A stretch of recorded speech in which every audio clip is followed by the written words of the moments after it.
جمال الوجود بذكر الإله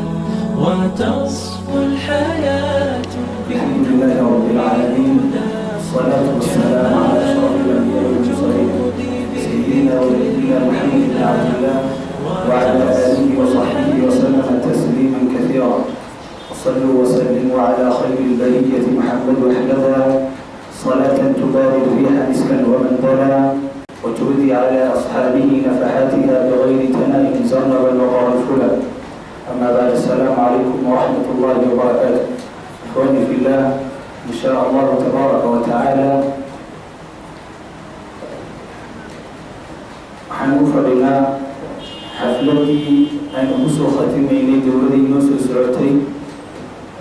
كل بلاد إن شاء الله دورة كلا تينا دورة حفلتها عينا كذلك حنكو بلادنا كلام رب العالمين. حنكو دوينيا أرضي كم دورة خالد محمد إبراهيم فليتفضل مشكورا. خلقكم من نفس واحدة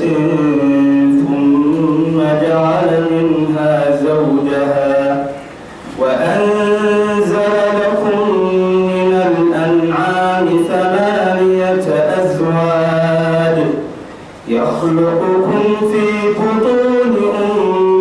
أمهاتكم خلقا من بعد خلق في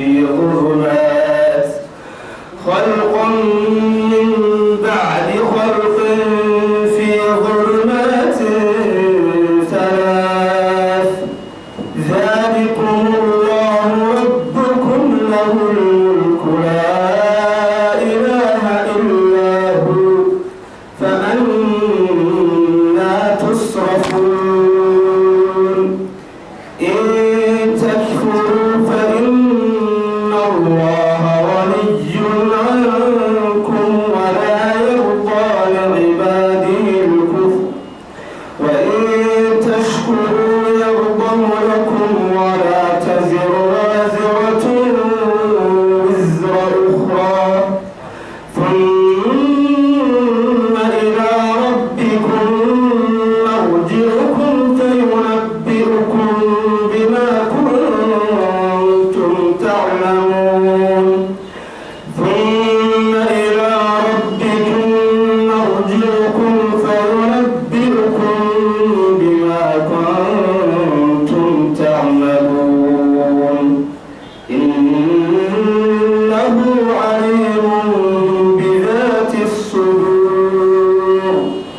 وإذا مس الإنسان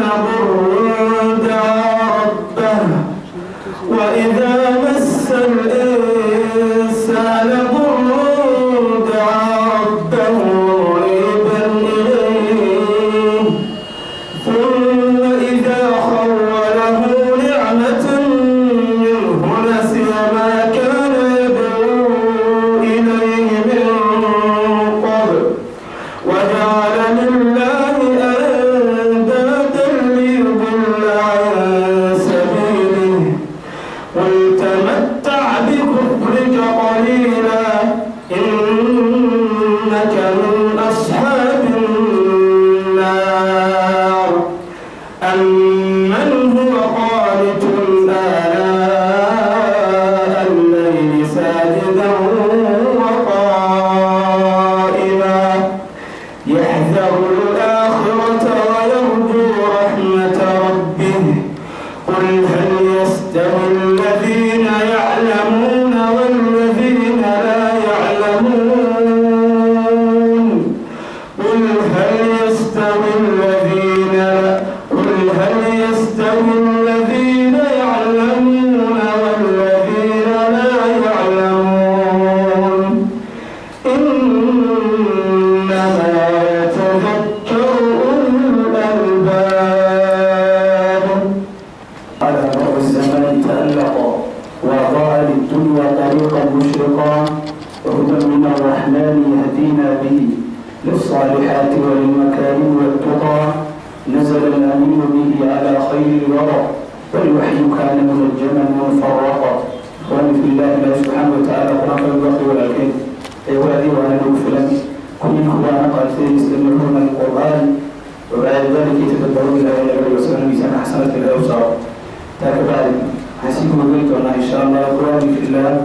xafladii aan hore u sheegay caawa taariikh ku tahay xagga maxaa hijriga waxaan ka eegno 1439 bishii lixaad sanadkeedii oo waafaqsan 2018 bishii labaad 24keedii waxaan ugu fadhinaa sideen hore soo sheegnay dowr cilmiyeed midna ay dhamaatay tii kalena aynu bilaabayno waalifillah anoo xafladda gudagelaya mubaasharatan waxaan u yeerayaa ustaad ka mid ah asaatiidii ama macallimiintii dowladda soo bixinaysay suul noo idhaahdo dowladda kelmad ku munaasiba dowladda say uwadeen iyo intii ay ku qaadatay kitaabadii iyo كلمة مناسبة أستاذ خضر محمود عبد الله شريف فليتفضل مشكورا ومأجورا. الحمد لله وكفى والصلاة والسلام على رسول الله خاتم الأنبياء والمرسلين وعلى آله وصحبه وسلم تسليما كثيرا أما بعد. السلام عليكم ورحمة الله وبركاته. ولا حفلة كسر قيم قاعد أرقى علماء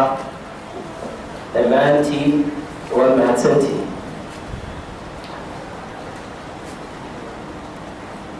walaalayaal waxaynu u fadhinaa xafladii ka kooban oo iska saaran laba qaybood xaflad soo socotay oo soo bilaabatay bishii muxaram 3deedii soona gabagabowday usbuucii iminka ugu dambeeyay soo dhaafnay 5 bilood bay markaa socotay xafladaas waa la soo gabagabeeyey waxaa raacda xafladda dowladaas kutubtii dowladda labaad ee la bilaabayay oo sidii tii hore aan ahayn la ballaariyey markii hore dowladda waxay ku eegayd bacdalmaqrib iminka dowladda waxaa lagu soo kordhiyey in bacdalcasar 5 maalimoodba iyadana kutub kale la dhigo marka kutubtaa la dhigayo بعد العصر وحوار الوهرية وأنك كريم كا إملاء معلومة قارقة ومالبية فقه النحو ده ومعلومة قارقة ومالبية دولة ولا ليا واحد كم من هذا ما تسير كتاب أيام مسؤول الماضي وحينا أهي أي كم من كتب عالم يعني حفلة حديثك إياه muxuuha fanniga caqiidada kutubsa waxaa raacaysay ardada loo dhexgeliyo muxuuha naxwi iyo mustalaxa ardada walaalayaal aad bay u joogtay dowladda wayna ku ammaanan yihiin dhaqanka hargeysa aynu u leenahay inta badan duruusta waa la bilaaba marka hore waa la soo buuxiyaa kadib waxaa suuragala in dersiga ardaba ayna dhamaysanin ama laga kala carababa ama laba saddex ay dhamaystaan taana ardada ayaan uga mahadcelinayaa dowladii sidii loo tasjiiliyay u bilaabeen way dhammaysteen agarta ardada wax yar mooyaane waana arrin aad farxad u leh dowladda walaalayaal sida muxuuha loo daraaysani ama khududka loo waday waxay ahayd ardayga in la qoro la tasjiiliyo ardayga kitaabka markuu dhammaado imtixaan in laga qaado ardayga in lagu dul socdo istimaaliyad lagu sameeyo imtixaanka sida loo qaaday laba qaybood isugu jiray qayb shafawiya oo ardayga macalinku soo fadhiisanayaan kadib su-aal la weydiinayo taasoo u faa'iideynaysa ardayga la ogaan karo ardayga intuu marayo ilqaagiisa qiraa'adiisa suu wax u akhriyi karo fahamkiisa iyo qayb warqada lagaga qaadayay labadaba marka la isku darana faa'iiday leeyihiino midba dhinac bay faa'iido ku leedahay waxaasoo labadana ardayga haddii warqada laga qaado imtixaanka isagoon sarrayninba inuu wax fara badan keeno wayna dhacdaa taasi mararka qaarkood mase dhici karta haddaa shafawi ardayga kaga qaado darajo uu darajadiisa muxuu ahaa aan ahayn inuu markaa keeno sababtaa wixii looga fadhidaa su-aalaha lagu celinayaa hawsha halkaas ahdaafta xalqadda walaalayaal waxay ahayd in lagu ballaariyo ama lagu fidiyo nashru cilmi diin cilmiga diiniga in lagu muxuu ahaa nashriyo iyo in la soo celiyo makaanadii ay masaajidda ku lahaayeen masaajidka uu ku lahaa cilmiga diiniga ah waxyaabaha aadaabiyadkeeda waxaa ka mid ah ahdaafteeda khaasatan weliba sida masjidkan aan joogno oo kale waa masjid cilmi inaad hore maqashay baa suuragala culimada nimaka waaweyn hargeysa beeriye hore dowlooyin lagu qabtay waana laga aflaxay rag badan oo culamaa ka soo baxay oo imika wax akhriya marka masaajidkani aad buu makaano weyn u leeyahay masaajiddu waxa markay sida iskaga yaryihiin ay sida yihiin fadli badan iyo dheeraad fara badan bay leeyihiinoo kolka la waaweyneeye la qurxiyo si baa loo ilaaliyaa masaajidda marka waxay soconaysaa malaha kuwa yaryara sida iskaga dhisan dundunsan ayaa mar malaha ka baraka badan bay socon fulka aad logula degday marka dowladda walaalayaal waxyaabaha ahdaafteeda waxaa kamid ah isku daro ardada la iskugu daro qaybtii nooc macaahidii ah iyo xalqadii caaliga ah ومعاهد عرضك واحد بقى على الامتحان iyo تسجيل iyo daba socod iyo jaa'isadii la siinayo iyo muxuuha kolku ardaygu dhameeyo wixii macad ku lahaa iyo xalqadii caadigeeda masaajidka ka jecotay oo sidii macaahidda aan goos ahayn min fanni kasta laga bilaabayo kitaabka u hooseeya ilaa kor loo wadayo fanni kasta sidaa lagu dhameeyay sidaasaan ugu talagalnay waxaan laga doonayaa ardayga waxaan doonay markaa aadaabta laga doonayaa kamid ah inuu arday soo baxo risaalada xambaari kara oo muxuu ahaa min xaysu khuluq waladab walixtiraam alculamaa arday wanaagsan oo kitaabka ilaahay iyo sunnada nebiga xambaari kara oo akhlaaq leh oo muxuu ahaa edebsanaya taas baa waxyaabaha ujeedka laga lahaa kamid ah qofka ardaygaana waxaa laga rabaa walaalayaal mucaad binu jabal maalintuu sii geeroonaya radiallahu canhu wuxuu lahaa ayaa wuxuu lahaa alcilmu waliimaan makaanahuma iimaanka iyo cilmigoodu bartooda iska joogaan faman dalaba wajadahuma qofka doondooman baa heli kara iimaanka iyo cilmigu meesheeday joogaan qofka markaa helo muxuu ahaa ubaana heli kara dalba ubaana markaas gaari kara marka walaalayaal anigu culimada hadal yaa muxuu ahaa kelmadaha iyo tawciyada anigu warbixintaa uman lahaa asalaamu calaykum waraxmatullahi wabarakaatu waxaan ku xigsiinaynaa oo kaga samayn oran doona sheekh الدكتور محمد أبيب المدرسة oo ku saabsan فضل طلب العلم فليتفضل مشكورا ومأجورا. بسم الله الرحمن الرحيم الحمد لله والصلاة والسلام على خير خلق الله محمد بن عبد الله وعلى آله وصحبه ومن والاه أما بعد إلهي سبحانه وتعالى mahad oo dhan iskale isku keenay meeshan barakaysan iyo arrintan barakaysan ka wada hadlayno dadku siyaabo badan bay isugu yimaadaan waxyaabo badan way ka wada hadlaan laakiin waxaan ka wada hadlaynaa ilaahay subxaanahu watacaala hadalkiisii in la barto laguna dhaqmo ayaynu ka wada hadlaynaa ilaahay baa subxaanahu watacaala fadligaa iskale subxaanahu jalla fi ula arrinta la yidhi bee layidhi wax ka dheh xaqiiqatan cilmigu dee qiimo leeyahay fadliga dheeraad leeyahay arrin u baahan cadaymo iyo baraahiin iyo adilo iyo in dadka lagu qanciyo cilmigu qiimuu leeyahay barta waxaan filaya inaan u baahnayn cilmigu dee waxaa qiimo ugu filan qofkii jaahilkeen aqoonta lahayd baa sheegan la aqoonyahan baa marka waxaan filaya isagoo cadaymo u baahna آيات كده ولكن بلغة أخرين بيكون شكتب هل يستوي الذين يعلمون والذين لا يعلمون يعني مسيبين طبعا مصر هو استفهام إنكاري يعني ما سؤال استفهام سؤال طلبي وجواب سوري ما يعني مصر النووي ما يكرك انت هاي وانا هي مقرر في الفطرة دليل هو بلاغة ضرورية علم نسأ وقتي والله قيبوت علم وحي من الله سبحانه وتعالى كتاب في السنة يعلمي مصدر كيس هي التجربة تجربة اختار لماذا وكله وش اللي هو قاعد يتجاهل وحال السوق يا تمير قار كود مركزا حملنا قار كود مركز كل عين قاروا يا واحد صوب حلو دروبي هذي أمر وكده ويكره صار على ما يعني واحد تجربة اللي هو قاعد يقول يعني فيزيكس وعلامة كيمستري وعلامة أقانتي ابن آدم يوحي قاعد يتكسر واحد تجربة كويس وحي سودين لك يا باقي مطلوب وحي إلهي سبحانه وتعالى حق سكين كتاب السنة هي تجربة ابن آدم طبعا واقعنا ما أنت waxaa qiimo badan qofka tajribada barta qofka barta ikhtiyaarnimada ayaa ka qiimo badan wadaadka oo markaan ku eegno aragtida mujtamaca laakiin markaynu si rasmi ah u eegno inuu ku eegaynaa yani aragti caafimaad qabta oo dhinacna raacsanayn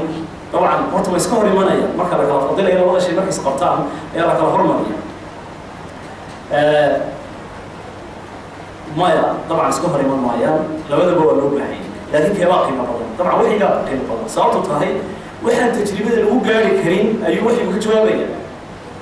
aqoon qofkii bini aadamku hadduu si kasta u raadiyo oo caqligiisa mujaradka uu ku dabagalo aanu ku gaari karin waxyigu ka jawaabaya qofkii bini aadamkii waxyaabada su-aalaha qaarkood markuu isweydiiyo kama jawaabi karo caqligiisuna awood ma laha mana tahni karo inuu su-aalaha qaarkood ka jawaabo sida awgeed wixii baa loo baahan yahay waa alkitaab wasunna ilahi baa subxaana wa tacaala inaga filan tusaale yaro kooban ribadu ma dhibaateeda mise dhibaato ma laha siduu qur-aanku u faahfaahiyey iyo sunnada nebi maxamed calayhi salaatu wasalaam iyo dhaqaalaha dhibta ku tahay qofkii bini aadamka caqligiisu ku gaari maayo laakiin qur-aanku tafaasiil ayaa suurat albaqara dhimeedkeeda ku xusan iyo suurat al-cimraan ayuu ka tilmaamaya dhibaatadeena maanta la arkay qolayka dhaqaaluhu ku sheegayaan in ribadu ay tahay kansarka oo kale caafana allahu iyaakum kansarka oo kale kansarku waa unug jirka ku samaysmaya sida qolayka caafimaadku yaqaanaa jirka markuu ku samaysmo wuxuu u baahan dhiig tiro badan dhiiggaa tirada badan ee jirka ku jira xubnihii kalena way u baahan yihiin dhiiggii in badanoo kamida uu qaadanaya qofkii xubnihii kale o dhan baa xanuunay markuu dhiigku gaari waayo wuxuu samaynayaa inuu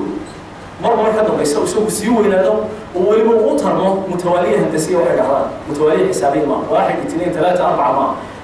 waa itnain arbaca tamaaniya sita cashar ila akhiri unugyada kasarku saasay u tarmaan taasina waxay keenaysaa inuu dhiigga o dhan wada qaato marka dambena uu diido xataa wadnihii dhiigga sameeyay inuu qaato ribaduna waa noocaas oo kale dhaqaalona bay waqsanaysaa ila akhiri marka waxyigu cilmi lwaxyi aham min cilmi tajriba hadday isu kaa qabtaan waa inaad waxyiga qaadataa kow waa in qofkii bini aadam ka badbaadaysa adduunyada waxay ku xirtay waxyiga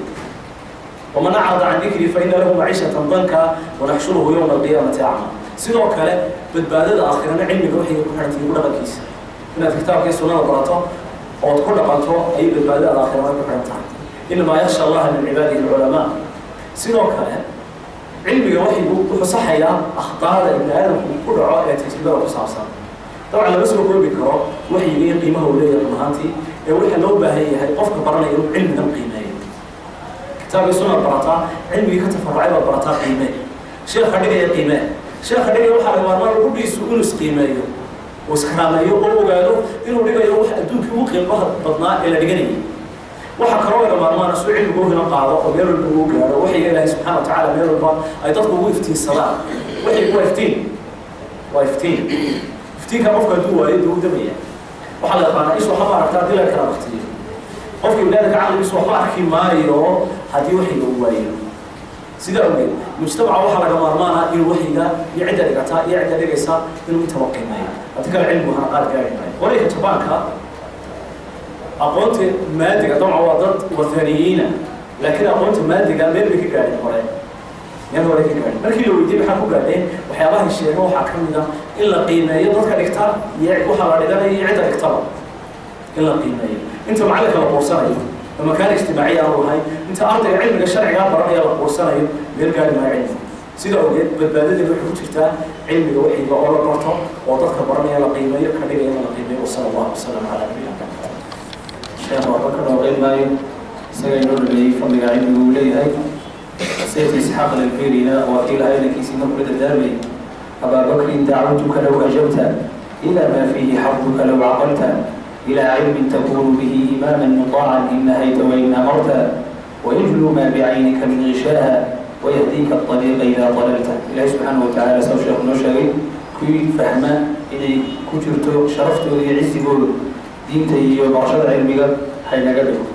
insha allahu tabaaraka wa tacala waa sii soconaynaa waxaa lagu yeedhayaa daalib ka mid a tullaabtii ama ardaydii dowladda ka faa'iidaysatay suuna yidhaha kelmad munaasib falyatafadal ridwaan cabdi بسم الله الرحمن الرحيم الحمد لله رب العالمين ثم الصلاة والسلام على نبينا محمد وعلى آله وصحبه وسلم أما بعد السلام عليكم ورحمة الله وبركاته ورايان إن شاء الله إلهي سبحانه وتعالى مهدس له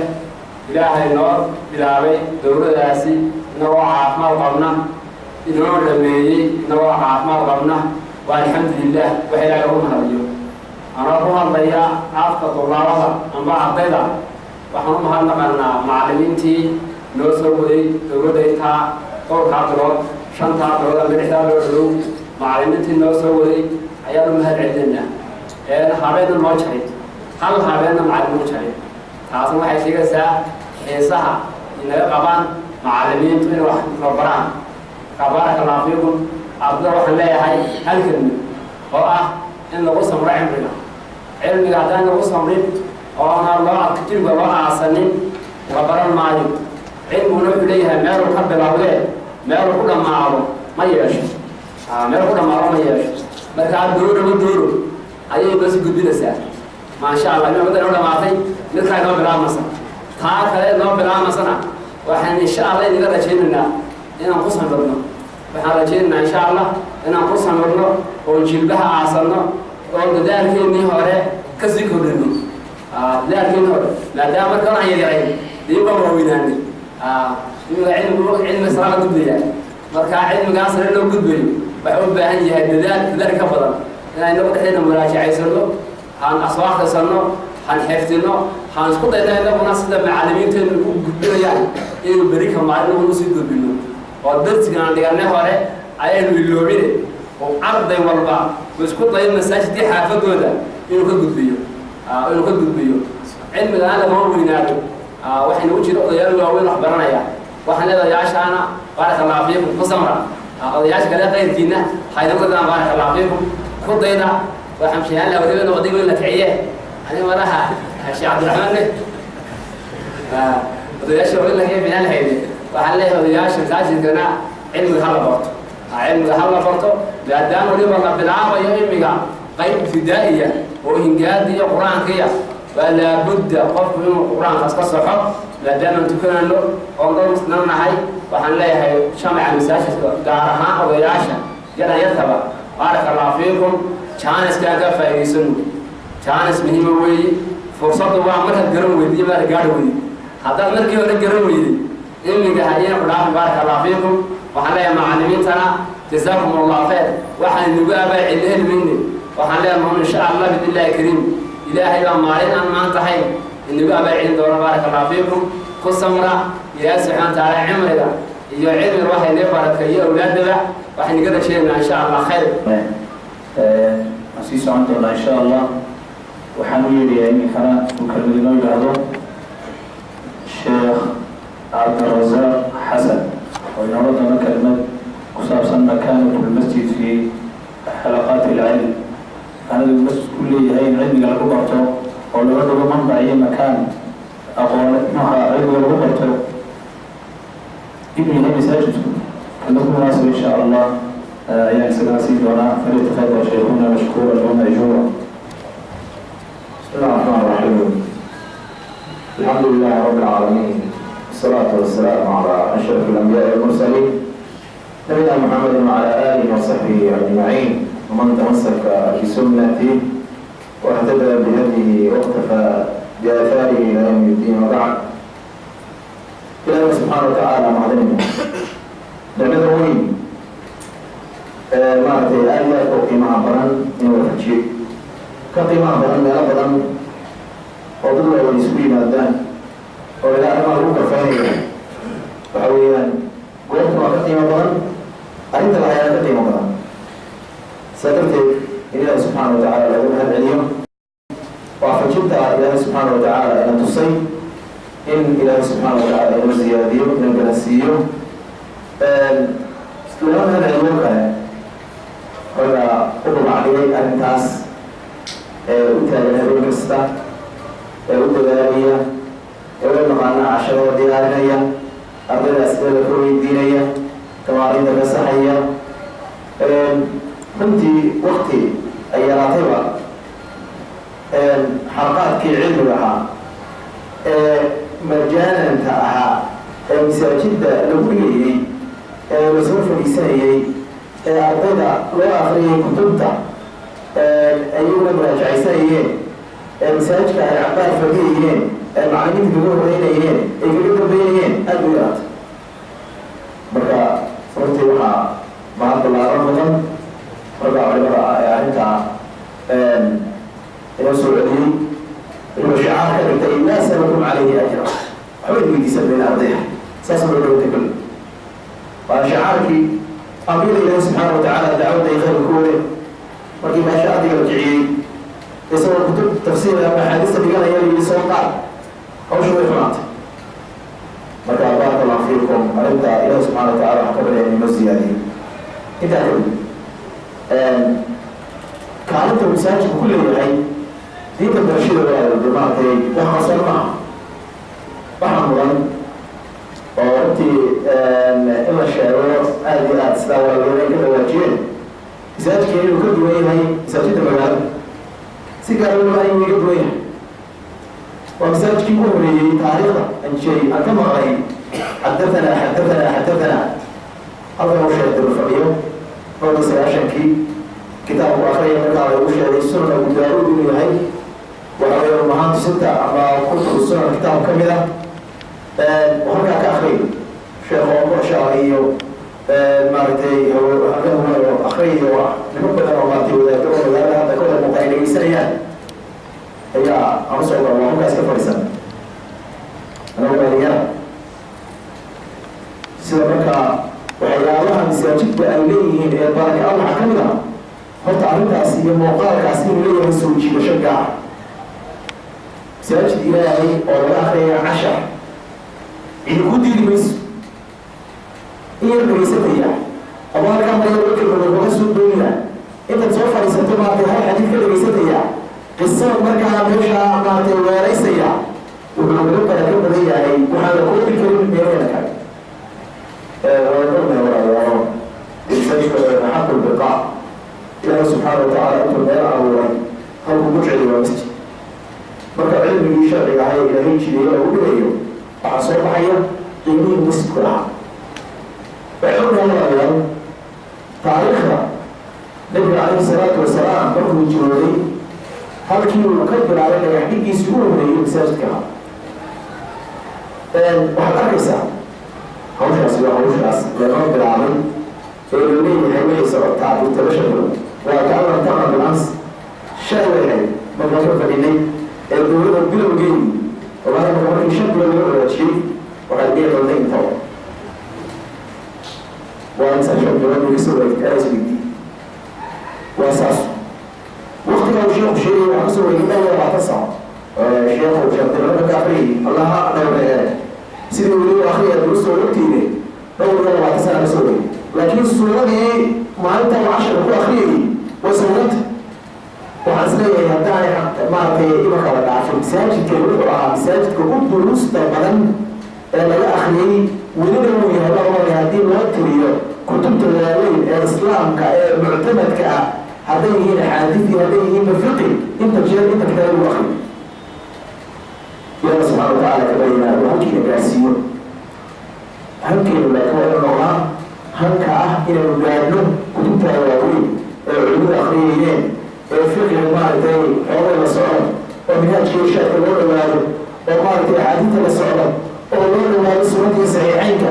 in maaragtay laxmaha la socdo oo alfiyayaasha loo dhawaado mustalaxa la dhaadhiciyo hawsha inta kutubta ah ee maanta culimada inoo qoreen inaan ku qanacdo maaha afarta risaale iyo kutubta yaran hoose iyo dhammaan inta kale dhagoo meelo kale waxaan dhuganayna ama waqti kale u dhiganayna maanta ujaansaysana ka fadhiisana barakallahu fiikum waxaan unahay walaalayaal asxaabtu waaweynaa ridwaan ullahi calayhim ajmaciin halka wax ku barteen wuxuu dhahay masjidkaas taabiciintii waaweynaa asxaabta inoo bedelay cilmiga xambaaray muxadisiinta noqday mufasiriinta noqday ardayda ibnu cabbaas sida mujaahid ibnu jabri iyo dhammaan ragga maanta la ictimaado cadaa ibnu yasaar iyo cadaa ibnu rabaax iyo halkii waxaa ku barteen masaajidda halkaas baa xalka nabiga calayhi salaatu wasalaam lagu qaybsanayey oo lagu baranayey oo dhammaan lagu dadaalayay waxaa aad iyo aad muhiim waaya waxyaaba masaajidku ugu doon yahay dhinaca waa cibaado fadligiisa la cibaada qofka ictikaaf geysta wayseqabka qofku fadhiyaya nuuraaniyad buu helayaa ilaahi baa subxaana watacaala sakiina kusoo dejinaya malaa'ig baa maaragtay hareereynaysa raxmad ilaahi baa kusoo degaysa masaajidku la mid ma aha meelaha kale ee maaragtay maanta aynu tagnay aynu ku bedel qaadanay runtii waxyaaba waxa ugu farxaa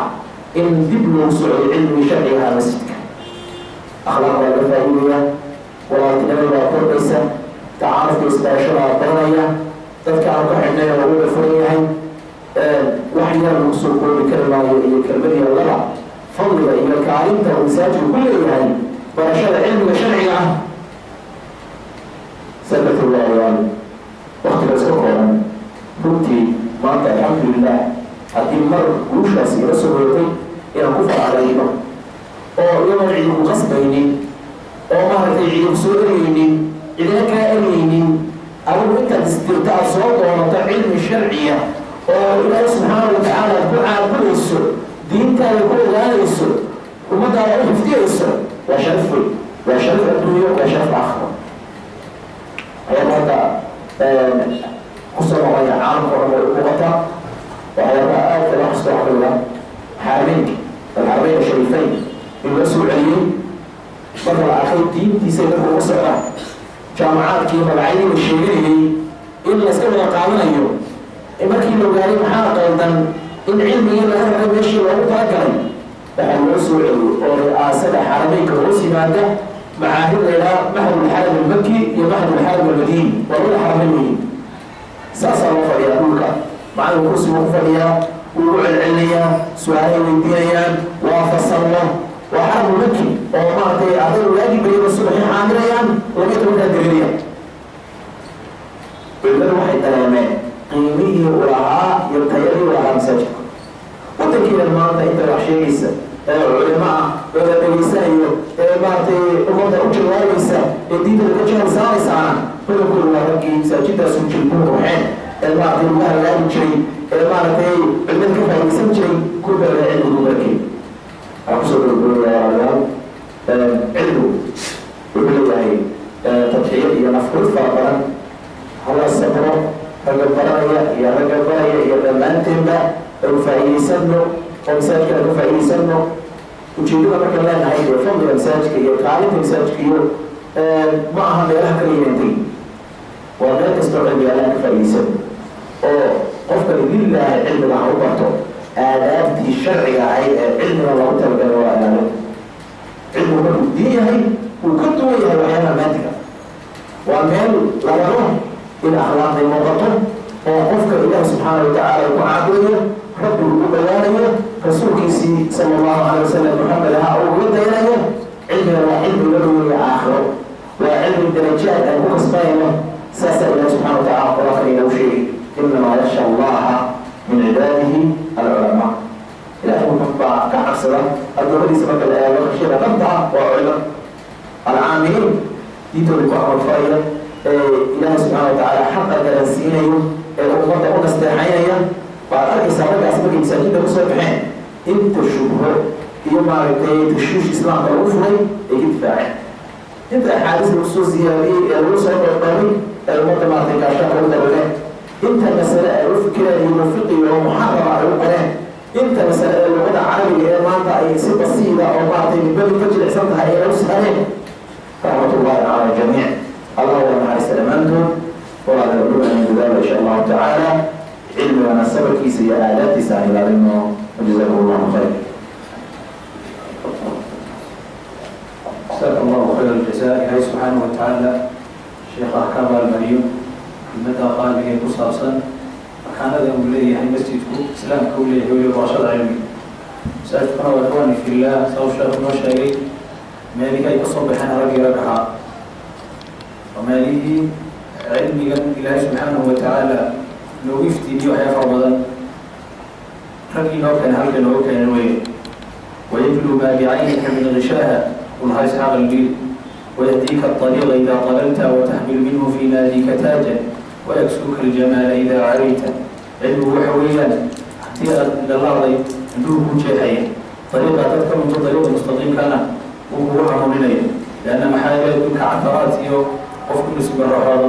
وأي مايو لكان ذو علم إليه وقصر رضاني وتحمل منه في ناديك تاجا والله حقيقي مشهد شوكتنا تاج بقول لي شرف أكسينيا ويكسوك الجمال إذا عريت تبعيه قرطا ونغطه ساق وأسطرين استعارها كما قال وجهته ينالك نفعه ما دمت حيا انتهى النوش عينه بسوكا ليعلم نفع يسوع ويبقى ذكره لك إن ذهبت وإنك على المدين لبطي لا قال الشيخ هبل رحمه الله رحمة واسعة وحنكوش الشيخ نوع كلامها وعلمه ونوبته ilaahay subxaanahu watacaala dartii u bartay ina soo gaarsiiyey ilaahay subxaanahu watacaala iyagana ha u naxariisto innagana dariiqa ay mareen hayna kala siiyey xafladu sii jirna weli waxaan yeeli doonaa insha allahu tabaaraka watacaala sheekhii noogu dambeeyey sheekh cabdilfataax isaguna inoo odhan doonaa kelmad ku saabsan من واجبات طالب العلم نحو المجتمع من واجبات طالب العلم نحو المجتمع واجبات كسارا قف علمك طلبية مجتمع سواء كان مع ذلك علم طلبية سوى أعطيا مجتمعا حال كسارا فليتفضل شيخنا مشكورا ومأجورا.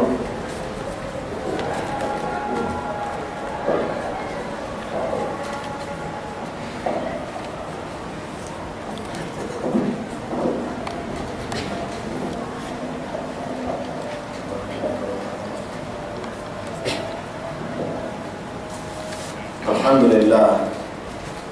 والصلاة والسلام على رسول الله وأشهد أن لا إله إلا الله وحده لا شريك له وأشهد أن محمدا عبده ورسوله يا أيها الذين آمنوا اتقوا الله حق تقاته ولا تموتن إلا وأنتم مسلمون.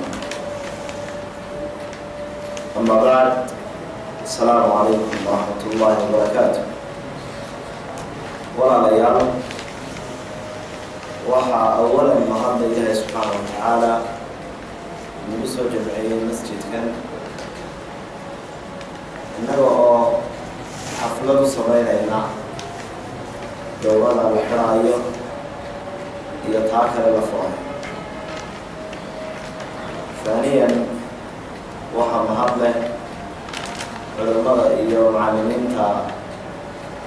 dowladda soo agaasintay waxaana ka dhigaysay ardaydana waxbaraysay. waxaa mahad labanlaaban leh ardayga nasiibka u helay inuu cilmiga barto kana faa'iidaysta dowladda masjidka wanshay. walaalayaal daalibal cilmiga ama ardaygu waa shaksiyad ka mida bulshada. bulshada uu la nool yahayna waxa uu sido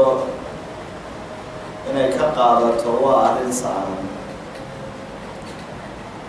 inuu ficil iyo qowlba ugu gudbiyaana waa arrin waajib ku ah. daalibal cilmiga ama ardayga aqoonta baranaya diiniga ah bulshadiisa uu la nool yahay waajibaad ayaa ka saaran. bulshada kala duwan ee caamada leh ee culimada leh ee juhaasha aan waxba garanayn leh ee kuwa wax garanaya wax u baxsayin leh. bulshada mararka qaar noqonaysa bulsho muslim iyo gaala isugu jirta. waajibaad baa ka saaran daalibal cilmi waayo cilmiga niyada fiican ee lagugu abaalinayo ee inaad u barata ay tahay waa inaad naftaada ku anfacdo dadka kalena aada wax ka gaarsiiso. camalkiiyo sabarad iyo midhuhu kaaga baahanya waa kaa wey. waa inaad adigu ku intifaacdo cibaadadaada wax kaga bedasho dhaqankaaga uu bedelo usluubka sharciga uu sheega dhiganaysaad raacdo ummadana inaad khayrkaa la jeclaato waayo waa cad kugu yaalla muslimka kale. nebiguna wuxuu uhi calayhi الsalaatu wasalaam laa yu'minu axadukum xataa yuxiba liakhiihi maa yuxibu linafsih. waa waxa iimaaniyaadkaaga iyo usuushaada jidriga taabanaya muslimka kale inaad u damqato. idan bulshada nimcadaadan oo kale aan haysan dee waajibaad bay kaa mudan tahay. waxaan wax ka tilmaami doonaa waqtigoo kooban awgeed 3 qodob oo daalibal cilmiga saaran. waxaana 3daa u soo xushay maadaama ragga waxbaranaya ay dhalinyaro badan yihiin. dhalinyartuna ay saameynteeda gaarkaa iska leedahay. waa waxyaabahaan isleeyay waaqiceennana waxbaa ka khaldan. طلاب العلم أهان طالب العلم وحبرنا يرى ولا غفرة مجتمعي سواء كجاء دم أرضينا إنه قلنا استحيا عندي قلدا عندي سيادة وباهنا وحي وباهن تيوم كربية وهي علم مركز فائدة هي خير قوية لنا علم قاعد يلا وحكرا بحضوري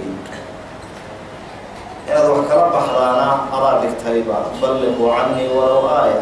وحدثوا عن بني إسرائيل ولا حرج علم قاعد كفرايا إنا بسقاف الصوت ودك وجود بسم وقفك قلدا أروح شيطان نستيحضوا ما هكري إلى القفك وروح شيطان وأرن قلبك كصوب الآبطة عرب كمرتا قفك نجانا وإرادة الخير للمنصوح له وإن تقولك السدو قفك رضون استيحين يسأل الخير ولا يوم هذه مركه هربا وحشاء بنا سميسين لكن نيدا دعاني وحوغا ونكسنين وحي أتشيء يسي والبنتي سصابا بيكويا ونسا مركا أمضى الله استيحي مركا لنا ما هكري وحلو شاب وحويا سن نصيحة وحلوه شيء وخير يوم أنا قدرت كلش عشان استحرى بنات قومنا كم حددنا حل لكم حددنا برشة لكم إحنا الله يقول برشة وبدن دلنا قرنا إحنا ما أقول قرارا عن الهندين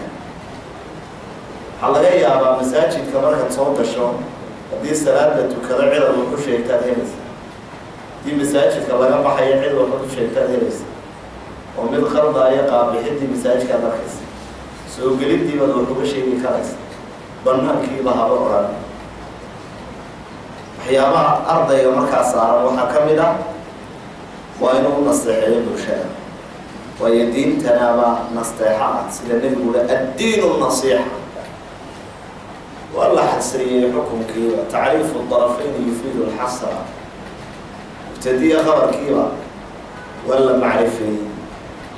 دين توح كلام ما هو نستحى والضن برشدا سيدنا تقيبه ذكر الدول النبي شيء لله ولرسوله ولأئمة المسلمين وعامتهم مركا هندتك الوحوشة أيها الطالب علمي قابل بركوبي قصيدة أبو إسحاق البيري لابنه وقدر دارمي وحي هاي يزيد بكثرة الإنفاق منه وينقص إن به كفر شدتها علمه وحكو كرطاع وحبحين تبضان وحشيرين تبضان أسبابته هو وين علمك الروح في ديوي وتلقى السورية كثير من السلف سيد سفيان الثوري وكيع يغير كيمين يورنجرين كنا نستعين على حفظ الحديث بالعمل به حديث غير من حفتنا وحلوها ديك سنشر لأننا نقول عمل فالله نصوص تقوى عمر يسد عولا مركز ديف ولسان حفظيسا وضلالنا يسان أحاديث دي أحكام تقصها روتي صلاة دي مركز تبكتين صلاة دي كوع العلسان حفظيسا ولذلك إن طالب العلم هو نستحي يبلو شر وواجب كسارة وعطاك ضلنا يبلو شر ونحرست الرفق والليل إنه قفك السد برسنان ودبع السن وانقلف سنان عنه وددك الدين تروج الدين وحيه وعريس إنا سنلقي عليك قولا ثقيلا إلهي قرآن كي وحا المشاهي إنه يهي عريس فعلا ما ده حصة عريس قوها مع أنه عريس والنبي صلى الله عليه وسلم سيدة حادثة قصوها وحي يقول لكم قصوا الدقائية culays ku dareemi jiray xisiya macnawiyana waa u culays oo diintii ilaahay weeye waa waxyigii xagga rabbi ka yimi subxaanahu wa tacaala intaasaa macna ballaalle ugu filanba culayskaa dee waxaa lagu darayaa xikmad udcu ilaa sabiili rabbika bilxikma kariimka qofka marka la siinayo diido qaraarka iyo waxaa diido timirba loogu laabo timirtu waxa weeyaan wax macaan baa loo raaciyaa dabcan dadka si naxariisna wax loogu sheego wey oo si ad adag weliba dulaabulcilmigu markay yaryariina waxoogaa aanay ku korin cilmigii in badan way ku badan tahay adadkaanta iyo si qallafsan in lagu sheego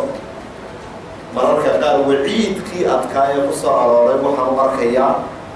waxaa laga yaabaa qofkiiba intuu xukunka u dedejiyo inuu yidhaa sidan samee waxaa dhici karta inuu dad fara badan isagoo waxba u sheegin nacaba waxaa la doonaya daalibalcilmigu inay mar walba ku fullaato in maskaxdiisa yacni meel weyn kaga jirto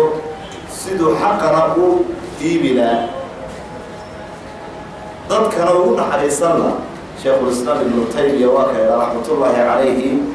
markuu ahlusunnaa tilmaamayo wa aclamu nnaasi bilxaqi wa arxamu nnaasi lilkhalqi yacni dadkana ayagaa xaqa ugu yaqaan ahlusunno iyo dadka caqiidada wacani bulshadana ayagaa ugu naxariis badan ayuu ibnu taymiya raximah llahu tacaala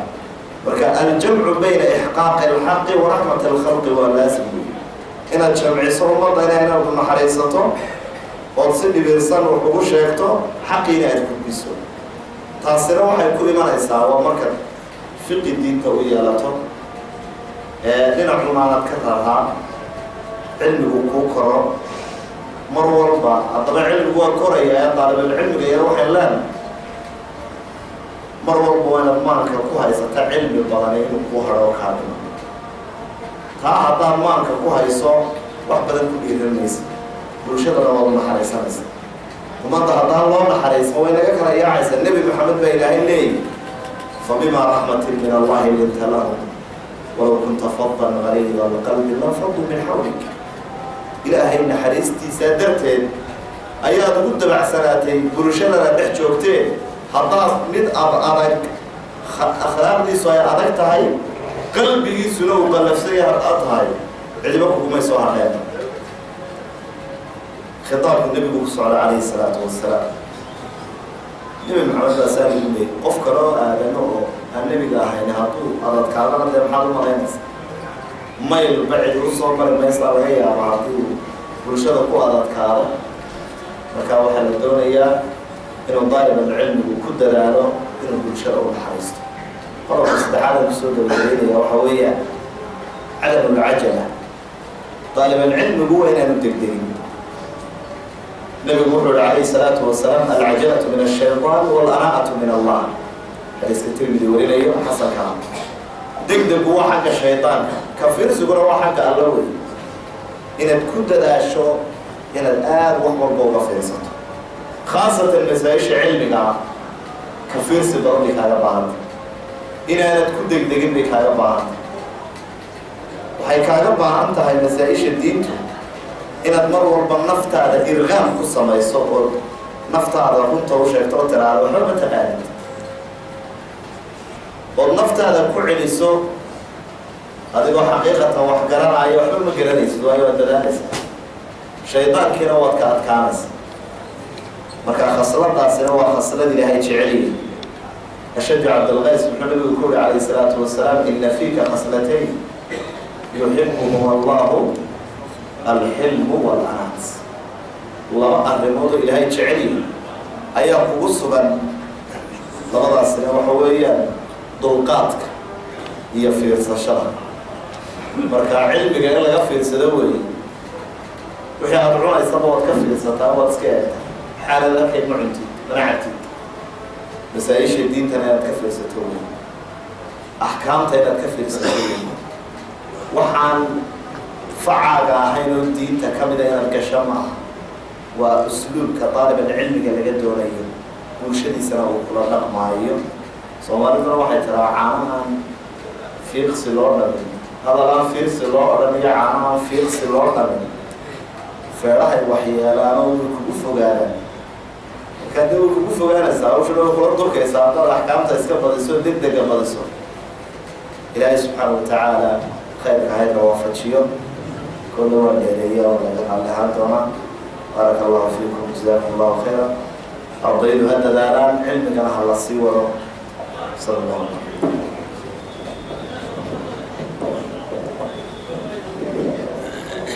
جزاك الله خير الجزاء شيخ العلمي الله سبحانه وتعالى أن يوفق والدنا خاصة الأرضية اليوم وحبرنا زمانتنا وطلبين إذا ما لم يفيدك العلم خيرا فخير منه أن لو قد جهلت وفي لها إمام إسحاق البير عليه رحمة الله علم قبرنا علم وحي سيادي الله سبحانه وتعالى كل سيادي علم وهو سيادي وحين يدعو طيب علم وحي سيادي وحخير قرنين هذا وحفهمين أيها إسحاق البير وقال في لها ورأس العلم تقوى الله حقا وليس بأن يقال لقد رغست علمك البلتين طالب علم أعطاهي وصيه تلك الكتب الثلاثين أما الشيخ تهي إن الله كعبس الله سبحانه وتعالى كسياسة علمك لأن محايا إلي علمه وإنه الله كعبس الله سبحانه وتعالى كسيادين هديك لك فأين ملك إخواني في الله أنا سوق أن كنت قبل حفلتك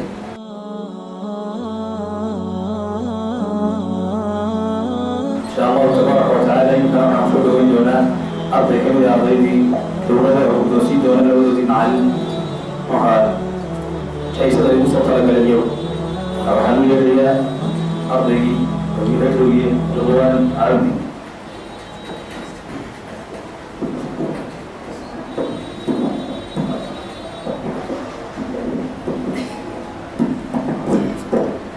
بسم الله الرحمن الرحيم الحمد لله رب العالمين والصلاة والسلام على نبينا محمد وعلى آله وصحبه وسلم كل الوقت تشريفكم وعلى الكابات الوجود كمان هو مش إن شاء الله الله معنا لا يبغى سبحانه وتعالى بارك الله فيكم واحد اللي قلتنا وضع وصلنا لنا يعني هو ما هذا ما يرفع هو عن قصة ما هو قصة عايش بالناصة الله يشكر الله وقف عندكم هالنبي لأن منه بارك الله فيكم يا مع الفرق خبر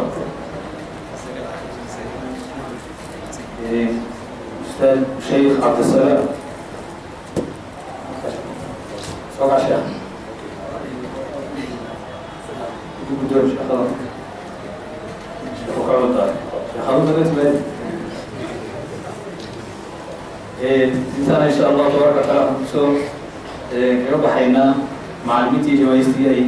دوسيني العظيم يمكن أن نجينا دوسيني علماء شيخ عبد الفتاح يا عبد الرزاق جوائزتي أرضي كوباد وغالبه كوبادستي إنه الله دي كوباد تدل وتدالي وأرضي الإعلام محمد مهدي جامع محمد مهدي جامع دوسيني عبد الفتاح شيخ عبد الفتاح وهو مساوي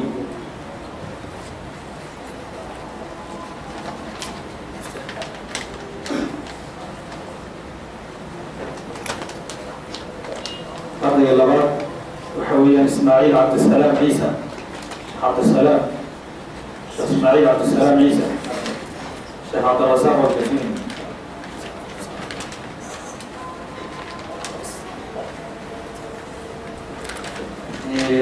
قضي عيسى دعاء حمزة بشير عبد الله حمزة بشير عبد الله ولا ود ذلك لكن قوم على